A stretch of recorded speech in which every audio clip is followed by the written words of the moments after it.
Queridos irmãos, graça e paz. Vamos continuar hoje o nosso estudo sobre oração, o tema central do nosso relacionamento com o nosso Pai. E eu os convido a ler no livro do profeta Jeremias, o capítulo 40. Jeremias 40, vamos começar do versículo 28, onde está escrito assim: Não sabes, não ouvistes que o eterno Deus, o Senhor, o Criador dos fins da terra, nem se cansa, nem se fatiga? Não se pode esquadrinhar o seu entendimento. Faz forte ao cansado e multiplica as forças ao que não tem nenhum vigor. Os jovens se cansam e se fatigam, e os moços de exaustos caem. Mas os que esperam no Senhor renovam as suas forças, sobem com asas como águia, correm e não se cansam, caminham e não se fatigam. Amém. Durante o nosso tempo de oração, o maquinário das nossas vidas é ativado pelo poder divino que vem para nós. Oração não é um fim em si mesmo. Oração é um caminho, é um meio para um ponto final. Quando oramos, vamos pouco a pouco descobrindo o sentido de sermos enviados pela compulsão divina que já está em nós. O peso vai saindo. E o que nós começamos a perceber é a mão de Deus sobre os nossos ombros, para então nos colocarmos à disposição de Deus, consagrando a Ele o nosso tempo, e então nos sentiremos consagrados para o trabalho no reino. Quero lembrar aos irmãos que o trabalho foi criado por Deus para o homem antes do pecado. Jesus Cristo diz: meu Pai trabalha até hoje, eu também trabalho. Trabalho é bênção. Trabalho é bênção, é um dom de Deus. O pecado, por causa do pecado, então veio a fadiga sobre o trabalho. Isso sim veio em cima da bênção chamada pecado. Por isso, a oração que focaliza só a própria pessoa, a si mesmo não é oração. Não é a verdadeira oração, porque um dos objetivos da oração é que sejamos abastecidos da energia e do poder que precisamos para a nossa utilidade. Portanto, a consequência da oração é trabalho. Nós oramos para sermos úteis. Nós oramos para trabalharmos. Oração é também, como nós podemos dizer, uma transfusão. É uma transfusão da vida divina que entra em nós. Nós experimentamos durante o tempo de oração um renovo, um avivamento, um despertar dos nossos recursos espirituais. Porque do dia em que você se rendeu a Jesus Cristo, Ele lhe faz filhos de Deus e coloca em você o Espírito de Deus. Esse recurso de Deus já está em nós. Quantas vezes nós ouvimos: não apagueis o Espírito, ou não entristeçais o Espírito. O Espírito, ele não vai contra você. Ele quer ser convidado a atuar, para que ele possa lhe encher. O desejo do Espírito é que você seja uma pessoa cheia dele. Quantas vezes nós vimos Paulo cheio do Espírito, Estevão cheio do Espírito, João cheio do Espírito, Pedro? Por quê? Porque eles permitiam ser dirigidos pelo Espírito, cheios desse poder que já está em nós. Lá em Lucas 5, no versículos 15 a 17, eu não sei se eu preciso ler esses versículos, mas acho que não, você conhece. Nós vemos Jesus sair do meio do povo para orar.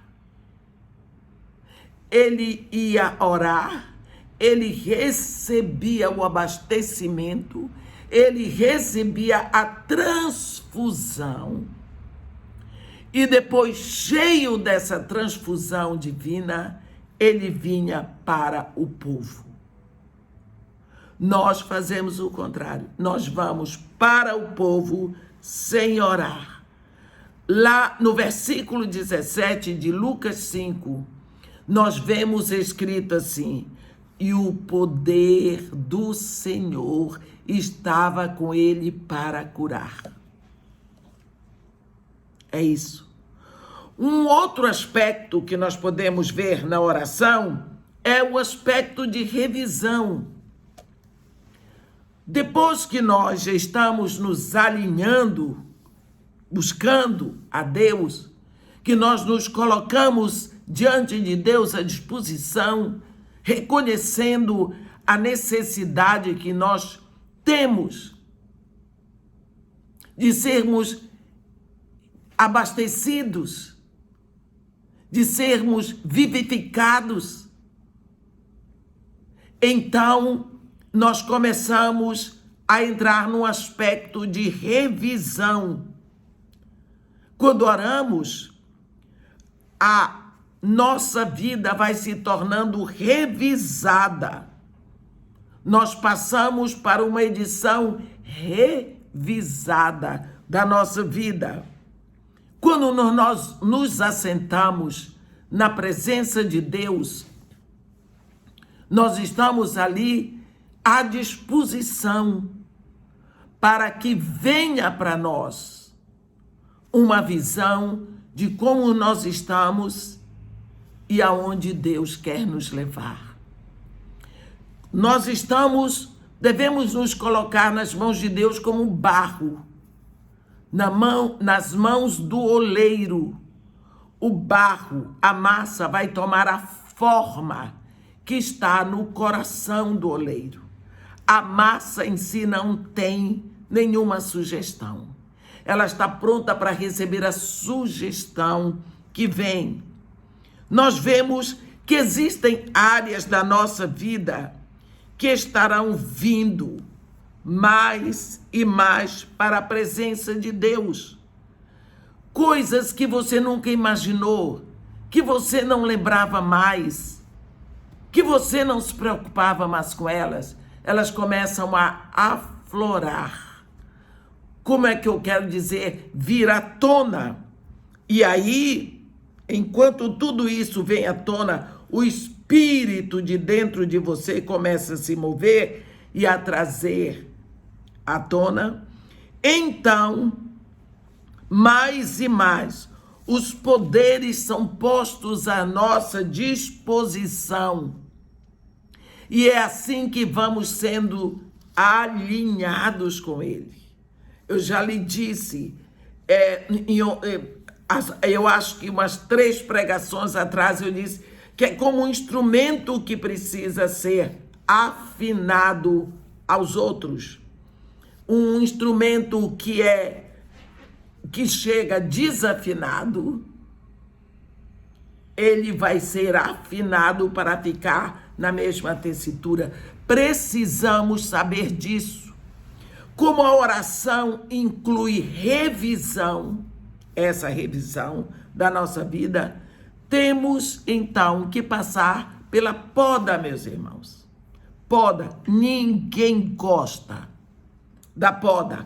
Alguns de nós estamos muito atarefados e ao mesmo tempo fazemos nada. Estamos muito atarefados de um lugar para outro que não fazemos nada. Oração traz o que é importante para o centro da nossa atenção e tira aquilo que ocupava o centro, roubando o lugar de Deus para fora, para o lado. Ele traz as coisas, pela oração, Deus traz as coisas mais importantes para o centro e tira as coisas menos importantes para o lado. E assim que permitimos a Deus o direito que ele tem de cortar os galhos parasitas da nossa vida e lançá-los fora, enquanto ele poda com amor os galhos frutíferos. Nós lembramos bem da parábola que Jesus conta em João 15, quando ele diz, não é um ensinamento, ele diz, eu sou a videira verdadeira, vós sois os ramos, o meu pai é o agricultor. Pronto. Então, você observa que a videira produz fruto nos galhos. Os galhos é que produzem. A videira é o canal da seiva. Ela tira do solo a seiva e o alimento transfere para os galhos. Os galhos é que vão produzir o fruto, mas o agricultor, quando ele planta uma videira, ele está interessado nos frutos, ele está interessado numa colheita abundante. Todo agricultor, meu irmão, ele planta pensando na colheita. E quanto mais frutos, melhor a colheita, mais alegria, mais honra, mais prazer para o agricultor. Então, quando Jesus Cristo diz, esta é a vontade do Pai, que dê muito fruto, é porque realmente ele é o agricultor. Ele quer que nós produzamos frutos. Então, assim como o agricultor cuida dos ramos, porque os ramos é que produzem os frutos, Deus, o Pai, vai cuidar de nós, porque é nós que vamos produzir frutos. E quando nós não estamos produzindo, nós somos galhos infrutíferos.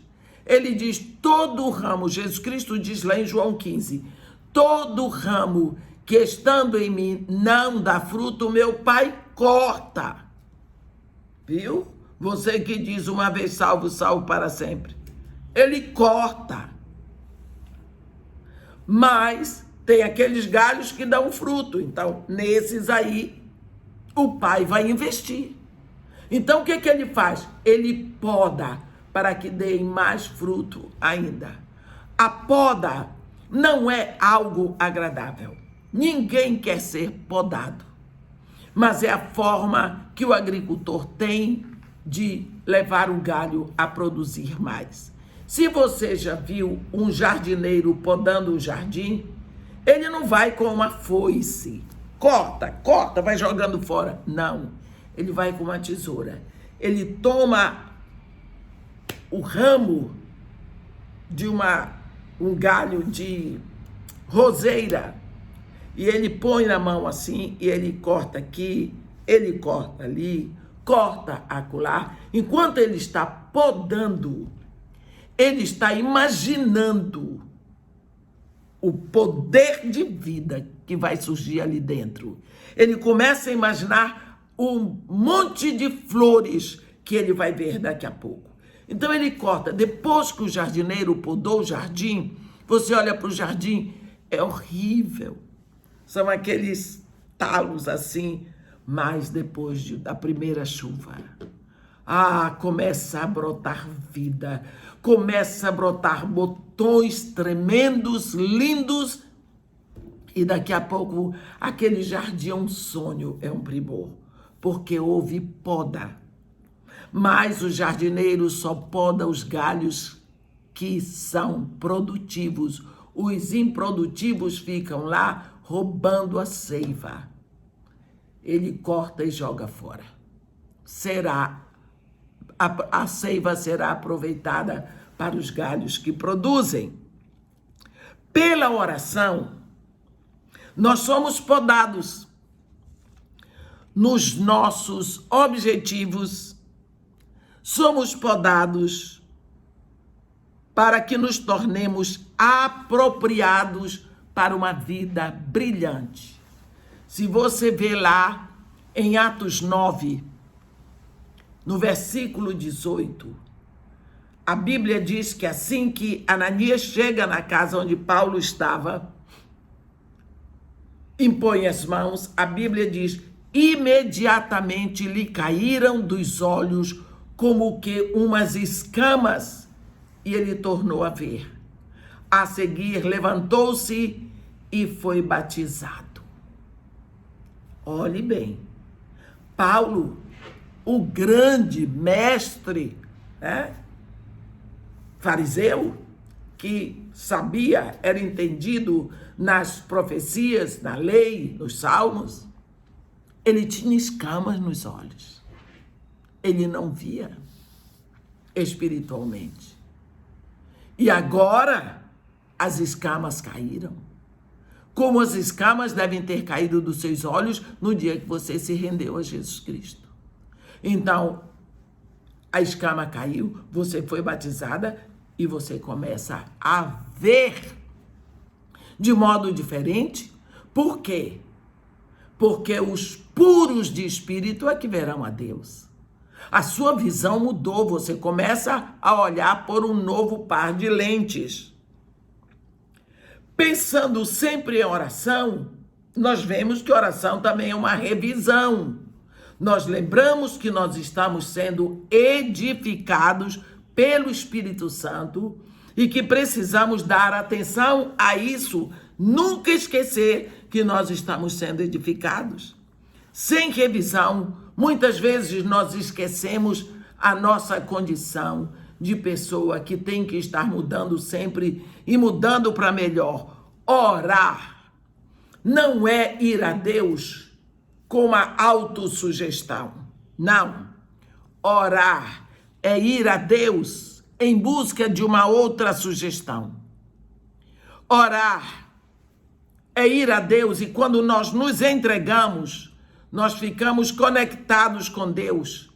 Não para nos sentirmos no paraíso, no bem-estar, como muitos pensam, mas é para estarmos conectados com os desejos, com o plano que Deus estabeleceu para cada um de nós antes que houvesse mundo.